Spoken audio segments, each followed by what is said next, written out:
Hey, and welcome to Out of Hiding, a podcast where we focus on growing in God by seeking His truth. Hosted by Dan Morrow and David Flores. We're keeping that in. Yeah. Oh, what's up, guys? How we doing? Good. Doing great, man. Good.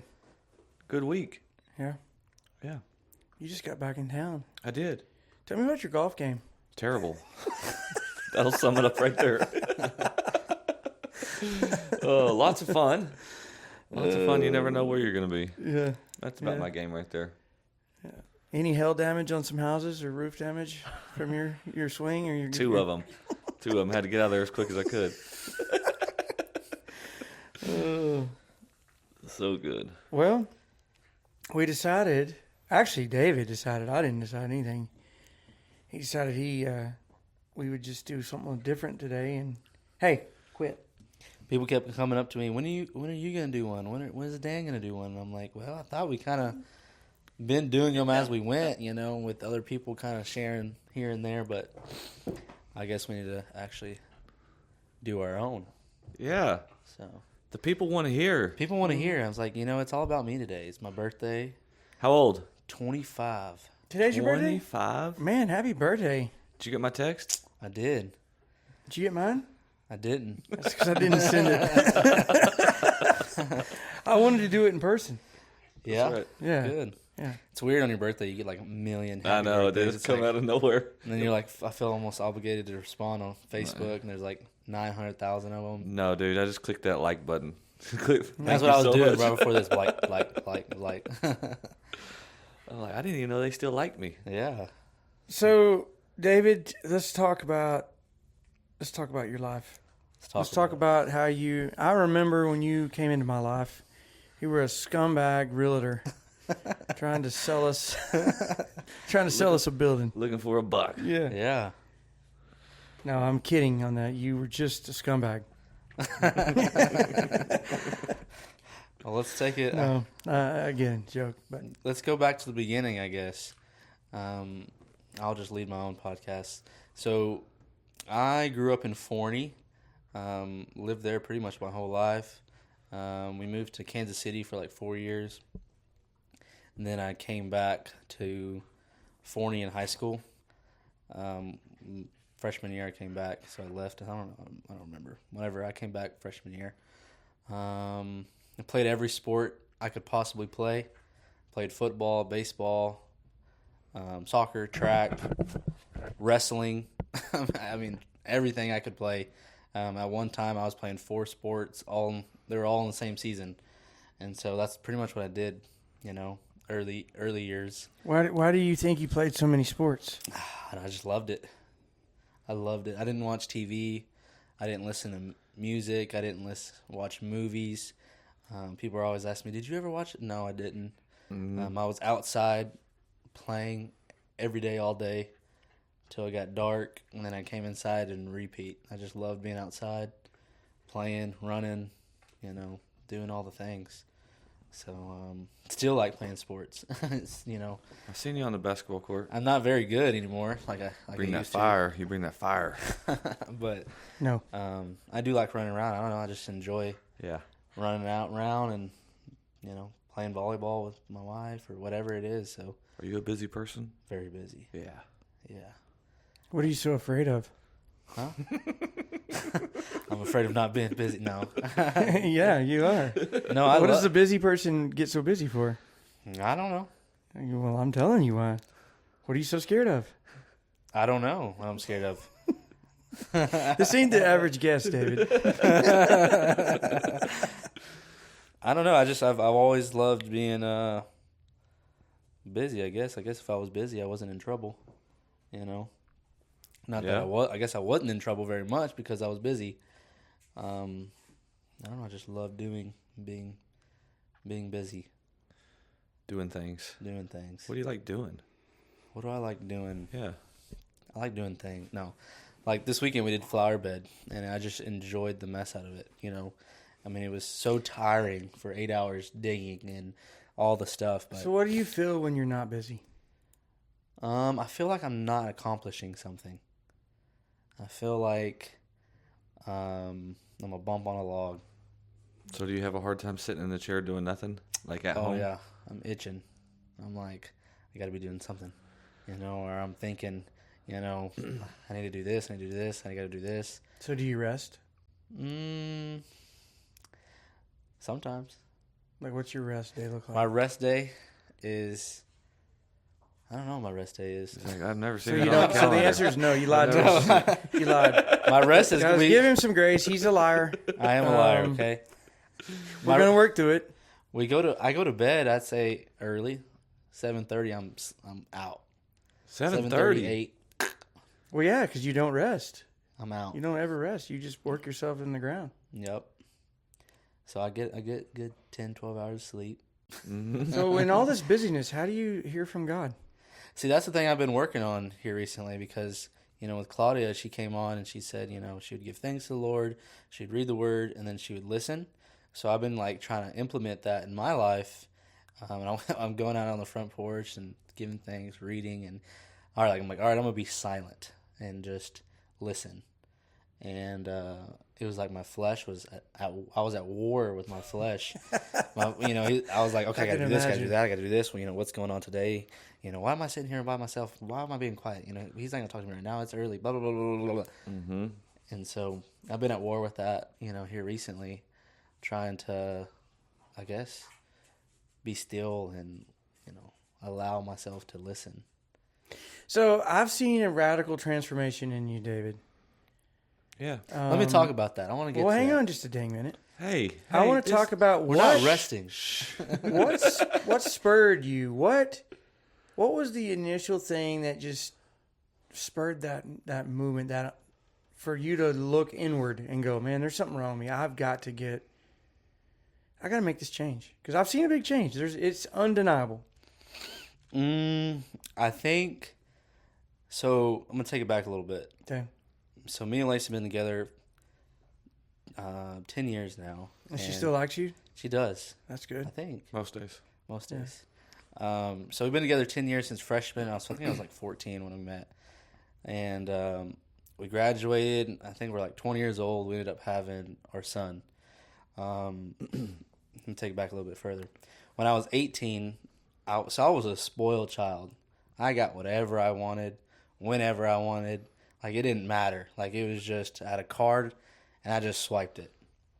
Well, when I turned 18, that just went, poof, done. Who did that? My dad. Uh-huh. So my dad just... Smart man. He just stopped. It was like not like okay, we're going to gradually... We're going to wean you off. We're not weaning off. I mean, it was a poof, done. And so, I mean, that was such a hard time in my life because...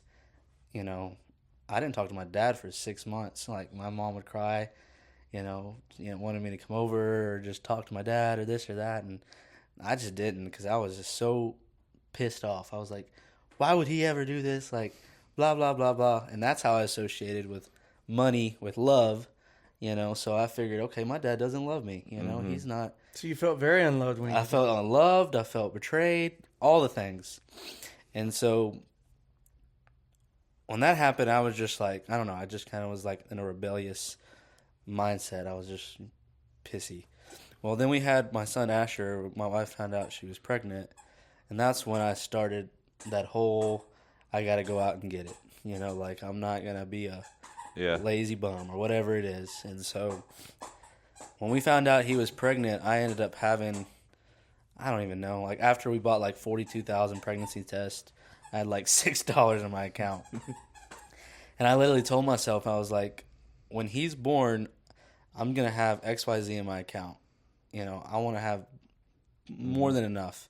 And so that's when I took off. And I just, every single day was a grind. And I started selling real estate and got really good at it. I posted Craigslist ads and would remove trees. I was making money every which way, and I was doing that, and then year after year, I was like, okay, I made this amount. Okay, next year I got to make more. And then the next year I got to make more, and then more, and then more and more. Until one day, I was unhappy. It was, my wife was, I don't know. She was. I was money was love, and so I thought that's what it is. And her love language is acts of service, so it kind of blew me away. Yeah. I was like, "What do you mean? I'm buying you everything you want." You I'm know. providing. So you're feeling like you're loving her, and she's saying, "I'm not loved. I'm not loved." Yeah. So I was confused because I was like, "That's how my dad showed love. He bought me things, and he bought me the new LeBrons, and I was happy." Yep. And I thought, well, I'll make the money. She'll clean the house, just like my parents do. And was I wrong? So anyway, I started getting unhappy, but still was chasing that dollar, to the next one until one day I got a phone call from Dan Morrow, and he said, "You want to go to lunch?" And I was like, "Yeah, sure. I guess I'll go to lunch with this dude." And I was kind of telling him what happened, and he smacked me and told me I'm doing it all wrong, and told me how I was feeling without me telling him how I was feeling. And ever since then, I kind of stopped. I stopped chasing that dollar. I was just kind of, it was like dramatic change, like 180, so that's kind of when I stopped. And I don't remember how many years ago was that? Was it 2 years ago? It could have been more than 2. Yeah, it couldn't have been more than 2 because that's whenever the whole Radiant transformation thing started. So it was about a year and a half, 2 years ago. Yeah, so about 2 years ago is when I stopped chasing the money. Like, not saying that I didn't want to make good money. I just quit thinking about it all day. I quit worshiping money because that was my God to me. Was if I make more, I'm more loved. My dad will love me. My blah blah blah blah blah blah blah. Sure. So real quick, looking back, you felt like your dad didn't love you anymore when he cut you off the bank account. Now you have hindsight, you've grown in wisdom. What was the actual truth of that situation? Tough love. That was the greatest blessing he ever did for me. Looking back, because where I was going with what I was doing before, being that spoiled kid. I'd be so far behind. I probably wouldn't have done anything for myself. So yes, it was the greatest blessing in disguise that, for me. If he wouldn't have done that, then. Yeah. But it wasn't like he just did it to me. He did it to all my siblings. And so some of my siblings took it and, didn't do anything with it. They just, I guess I'm not trying to call nobody out, but pouted about it. And then, then my brother, he did something. Now he's got his own place. He's got his own, he's doing his thing, So he didn't just, point me out, but, it was definitely the greatest thing he could have ever done. So what happened? Talk about your spiritual transformation real quick, because I can see this in your life, right? Like, from 2 years ago to now, like, what has God done in your life? Like, what is He? I don't know, changed. Where has He grown you? Like, I see it. I see it in you. I see a hunger in you that I don't think was there at the beginning, or maybe it was just buried underneath the stuff, right? Yeah. What does that spiritual transformation look like for you? Because, you do, the host spot here at Canton on Sunday mornings. You're hosting involved. A Connect group. Hosting the Connect group, involved. Yeah. David 2 years ago would have never done that. No, 2 years ago, I would come to Radiant, and as soon as you said amen, I was out the door. See you. Yeah. Yeah. So what does that look like? Like, what happened? I don't know. I just kind of had this thing in me, like a hunger, to just have that relationship with the Lord. Mm-hmm. I didn't really know what that looked like or like what it was. I just knew, honestly, for me, I just knew when I was here, I felt some type of peace. Like it didn't matter what my week looked like. When I would come to the church, it was just, I just felt peace. I felt rest. I guess that's probably the best way to put it. Yeah. I felt some rest, and just, and that's why I kept showing up. I just kept showing up, and it was just restful. It was just like my getaway from all my, busy life. Yeah, because you can't sit in the chair at the house still. Yeah. Right? Here, you're like, I got to sit here for a little bit at least. Yeah, right? I got to just kind of rest, and it was nice. But I would say my spiritual change was the night of Radiant Conference in January. with Gabe. Yeah. You know, you guys are here for all that. He just kind of prophesied over my life, and that was it. Yeah. And then the school of ministry, obviously that. We have the benefit of hindsight, but I want to illustrate something. You initiated the change, and then God delivered. If you hadn't have initiated the initial change, there's a highly likelihood, I can't predict the future, and I don't know what would have happened, but there's a high likelihood that Gabriel, this situation that happened that night would have never happened because you never initiated the change. And when you initiated the change, there was a whole nother path set into motion. The reason I'm illustrating that is because so many people fail to want to, they just are happy, or not, maybe not even happy. Maybe they're just scared to make a little change towards God. Yeah. And then they just get stuck. Mm-hmm. What do y'all think about that? Yeah. I see David, like, you could tell because you started showing up here, like, in office hours and stuff. I'm like, oh, David's just here to hang out. Started doing little funny videos, all that kind of stuff. Like, you just start plugging away. What I appreciate about you, David, is your just ability or want to just get involved. Mm-hmm. You know what I'm saying? Yeah. Like, to just get involved. And I think that speaks to what Dan is saying. Like, this podcast doesn't exist. That night with Gabe doesn't exist, without that conscious, like, no, I'm gonna do something. You know what I'm saying? Yeah. Is that what you're speaking of, Dan? Yeah, In a way? absolutely. And at the time you got involved, was you thinking podcast? Was you thinking all these things? Mm-mm. No, you were pursuing Him. Yeah. And the pursuit of Him yielded a transformative power that was above you. It was outside of your control. It was outside of your ability. Yeah. But so many people don't ever make that first. And how hard was it to just say, I need to change? It Was it hard? It wasn't really that hard. I mean, I guess when like... How hard was it to see it versus how hard was it to admit it? It was hard to admit it. Yes. Especially when your loved ones are just telling you, like, hey, you need to change, Sure. Like, Closest people to you. Yeah. So that was probably the hardest, is when they're telling me, like, hey, something's not right, Yeah. That was probably the hardest, But going back to that night with Gabriel, when he prophesied it over you, I was just sitting there, the whole podcast, I was like, please do it to me. Please do it. And I didn't say anything. I was I really just want to I just want something, Yeah. And I don't know. It was just life-changing when that happened. Yeah. So, yeah.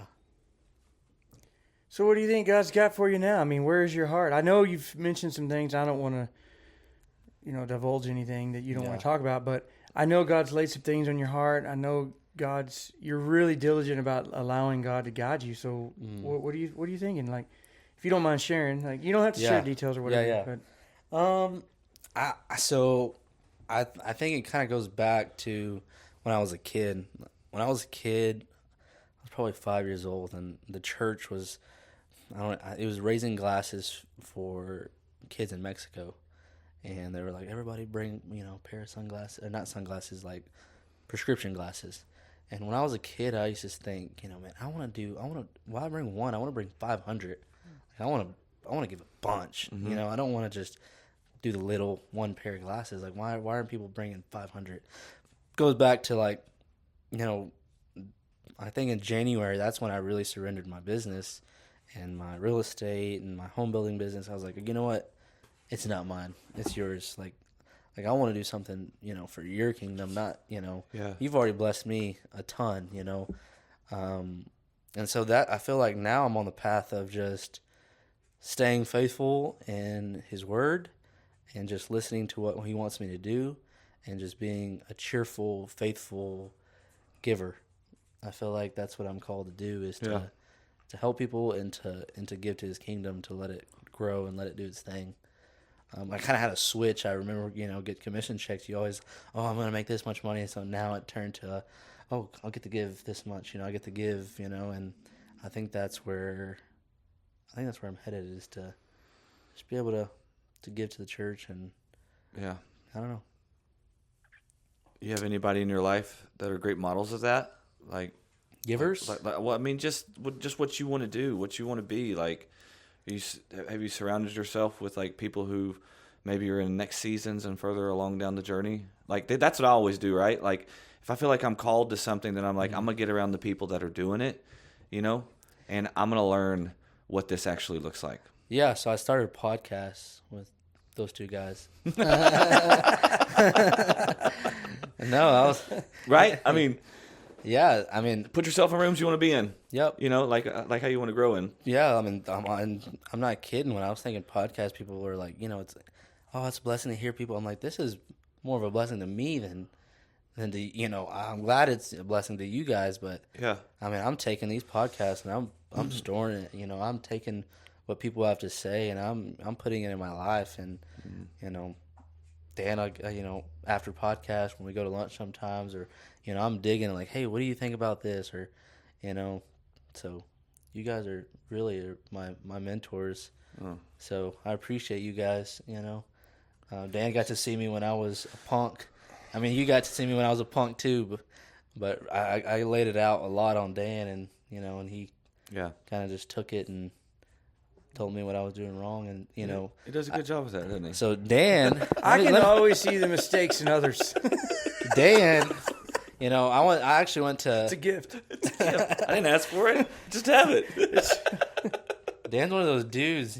Back in, I think it was January. January was just a crazy month for me. Gabriel, all the things. The school ministry. But Dan, I went to therapy. I had 2 sessions with therapy. And the first session, Dan called me a piece of crap. He didn't say it like that. He said it, a little bit more aggressively. Mm-hmm. But, that's what I needed. Yeah. I needed, people. You need a call out. Yeah. You need a call out from somebody that you respected. Yep. And I don't know. Ever since January, I've just 180. You know. It's even crazy. Sometimes I'm like, it's like me and my wife aren't fighting. I'm like bored. You want to fight or something? Like, what is going on? We're just chilling. Yeah. What has it done for your family? Because we talk about personal, right? Yeah. But how does that trickle down? Like, what does that do? It's been great. I mean, like I said, we don't really fight anymore. I mean, not that but we used to just fight all the time just because I wanted to be busy, And I was like, we're not busy. Let's do a little argument. None of that happens anymore. Somebody once told me about marriages, and you can take it or leave it if you want it. But if you don't have a fight at some point, right? Mm-hmm. Not like all the time. I'm not talking about that. But if you're not fighting at like some point, somebody's lying. Yeah. Yeah. So, I mean that's been good. Just we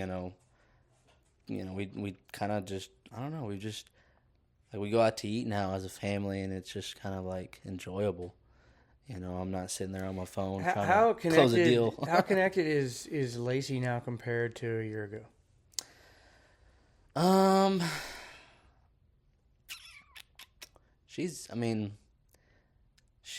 don't know.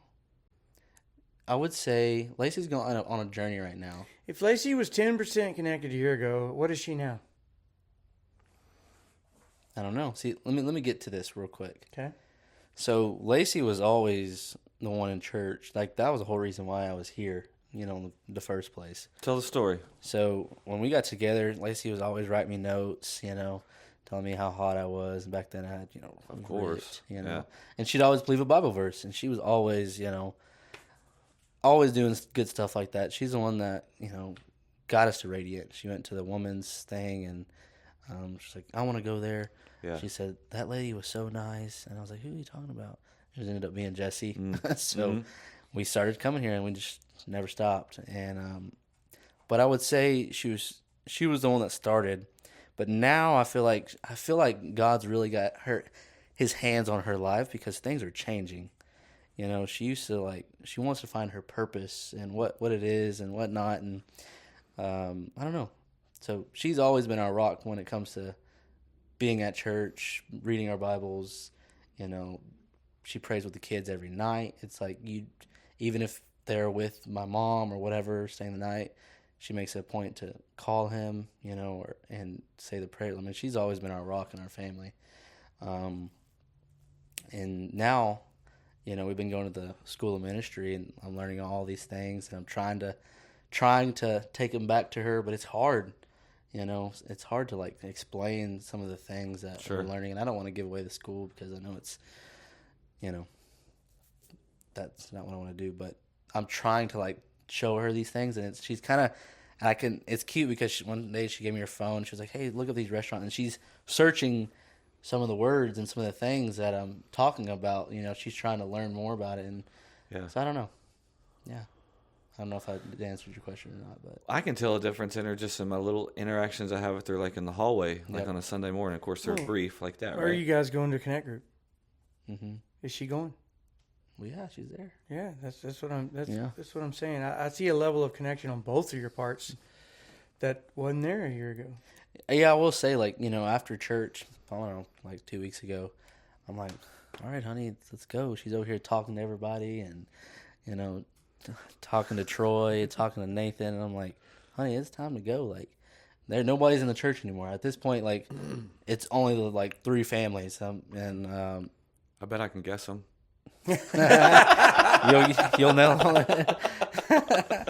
That's hilarious. But she wouldn't done that. Like, she used to not do that. She didn't care to talk to anybody. Like, she didn't want to go out of her way. But now she does, and it's just a beautiful thing to see. Yeah, because you wouldn't have saw that 2 years ago. You wouldn't see that, David. I think that speaks to you manning up. You know what I'm saying? Mm-hmm. Like, because for so long, like, she's the rock, all that kind of thing. But the way God designed it, and this isn't a hierarchy. This isn't rankings or anything like that. But when a guy steps up and says, hey, we're gonna go to church, we're gonna be involved in church, we're gonna host a group, all this kind of stuff. I think that the majority of women, right? I can't speak for, but I think they're like, this is what I'm looking for. Mm-hmm. This is what I want. Yeah. The money's great. It'll never satisfy that inside, right? Yeah. And so I think what you're seeing out of Lacey right now, like I said, just the brief communications I have with her in the hallway is a direct reflection of David saying, I'm going to lead. Mm-hmm. Yeah, I would say so. I would just say she feels more, I guess, confident now than she used to. Yeah. So I'm going to put your question back on you. Ask yourself the question you ask every guest. What's my hope? Yeah. I don't know. Let me think about this. My hope is for people. If people are listening right now, what is your hope for them? My hope is they have an encounter with the Holy Spirit. Yeah. Because that's just something that I crave now. Once you have it. So how do they have an encounter with the Holy Spirit? I don't know. I just feel like you have to ask for it.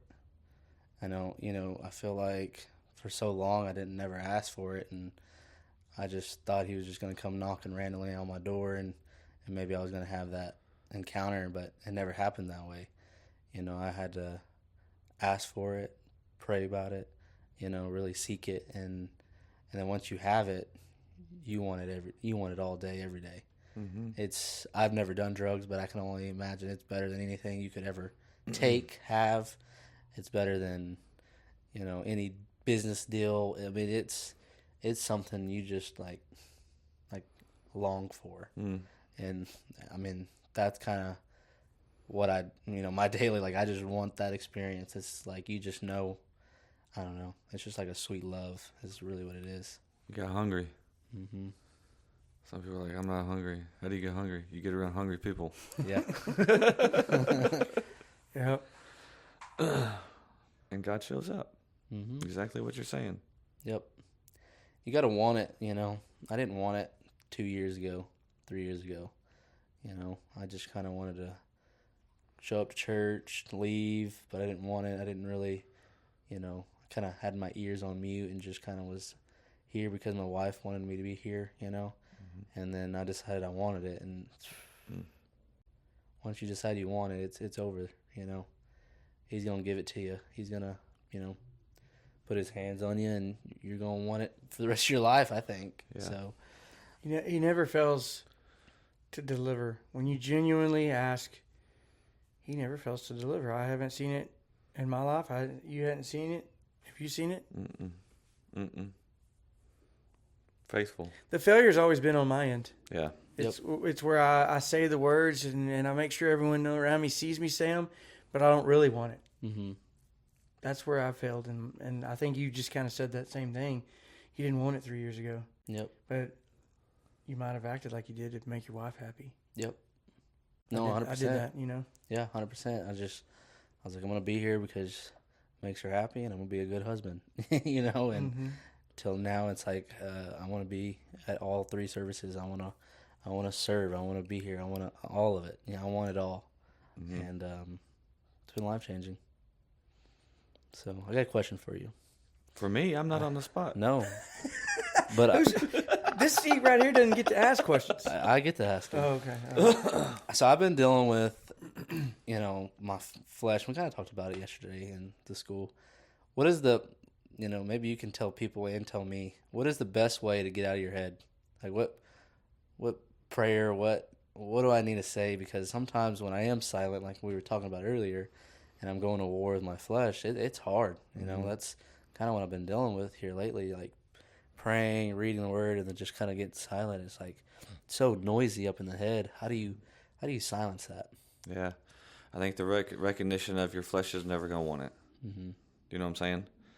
Your flesh is just never going to want it. It's going to fight you the whole time. Yep. If you set out to pray for 10 minutes, yeah, your flesh might give you 5, but it ain't giving you 10. Yep. You know what I'm saying? Oh, yeah. That's always going to be there. I like even what you're talking about right now, the Bible verse, just be still and know that I am God. Be still and know that I am God. I'll start just doing that, like literally reciting scriptures. Mm-hmm. If I don't know the scriptures, Google's a beautiful thing, right? Like just to sit there and just recite and just say, no, flesh, right? That's what it says, right? Crucify the flesh, pick up your cross and follow me daily. Like all of that looks different to different kind of people. I'm a very practical person, you know, so I understand my flesh is never going to want it. You know, this is a habit that I'm going to have to form in my own life. Yeah. And to meditate on the word, that's what that actually means. Meditate. Like it's a picture of a cow eating grass, swallowing it, bringing it back up and chewing the cud. That's what it is. And it's this constant, I'm going to be still and know that he's God. And I'm going to continue to just put myself in that spot. And there's a million things to do right now. There's 100 things that are vying for my attention. But God, I'm dedicating these moments to you. Yeah. It's the whole idea of overcoming, right? Our selfishness, our pride, our own fleshly desires, all of that kind of stuff. And saying, Lord, I'm going to surrender these moments to you. I love what Claudia said. Claudia gave us the blueprint. I don't know if people were listening, but Claudia gave us the blueprint. She did. She laid it out, right? She takes the time in the morning to sit there. She said she got a chair over here and a chair over there, like as a role play. I'm like, oh, that's it right there. You know what I'm saying? She's forcing herself to do that. I guarantee you, maybe now she's gotten to a sweet spot where she desires that. But at the beginning, I guarantee it was not easy. That she had to fight to get there. Like literally, you know, fight to make that a reality. And I think that's where a lot of people, they want the result. They don't want the process. And I'm guilty of that so oftentimes in my life. Like, man, I want that, but do I want to work at that to get there? That kind of thing. And so it's just a daily reminder. I got to crucify the flesh. I've got 14 meetings I got to be at today. But these 10, 15 minutes right here, Lord, I'm dedicating, right? I'm going to be still, and I'm going to know that you're God. And I'm going to lock in. Lock in, baby. Seriously, right? I'm going to lock in. This is what we're going to do. Cool. Does that help you at all? Yeah, no, it does. 'Cause when I'm reading, I was paused. I'm like, all right, Lord, silence my mind. You know? And I think it's obviously, too, like, you're not the only one dealing with that, right? It's a struggle. It's a battle for everybody. I'm going to piggyback off that a little bit. If you caught it last night, he said one of the really good answers. So God gave us emotions. And I've done a lot of emotional study because I grew up in a time era of Christianity where emotions were evil. Do not follow them. It's faith only. Avoid them. Deny them. You know, it's faith. Well, God made us emotional for a reason. And if there's an energy scale of emotion, and shame is at the bottom. Mm-hmm. Shame has such a low energy about it. It ensnares and it traps people. So what normal people do, they go and they have that thought in the mind, and then the battle is lost because they're stuck in the shame. And the shame says, I'm never going to get out of this. This is never going to stop happening. And they just kind of roll over, and because shame is so low energy. Well, God gave us, and Jesus said, be angry and sin not. Well, I've been thinking about that. It's been rolling in my mind. Why did he tell us to be angry and sin not? Everyone thinks it means just get mad in the situation, but don't sin in that regard. That could be true, but if you think about it in the emotional realm, in this exact situation, he calls us to anger because anger is the first level of emotions that has enough energy to provoke engagement. And so it's super important to activate anger at the flesh. Turn the energy of the anger emotion God gave you against the flesh. Because when you get mad and angry at the flesh, I'm getting mad right now just talking about how the flesh wants to steal and take what God has from us. And when we get angry at the flesh, action takes place. And so when I feel my flesh starting to take control of my mind, I immediately access the anger that God has given us. It's a God-given emotion. And I'm like, no, absolutely not. Silence. Mm-hmm. When you say those words with anger behind them, things move. Mm-hmm. But in shame, it's, oh man, God, why won't it stop? God, why won't it stop? I can't get it to stop. Mm-hmm. He gave us the tools. The emotion of anger is there to motivate. It's to make something happen. You'll put up with something until you get angry, right? At home, Lacey nags you finally to the point you get angry. You're either going to yell at her or you're going to go out and do what she asked. What's the same way in this? If the mind won't sit still, get angry with the flesh. Mm-hmm. He said it last night. I don't know if you caught it. The last thing he said before class was over is like, be angry at your flesh. He was kind of baiting us a little bit, I think, but that's just my take. Yeah. Yep. I love it. It's good. Get angry. It's time to get mad, guys. That's all I got for you. All right, well, let's go eat lunch. Let's do it. All right.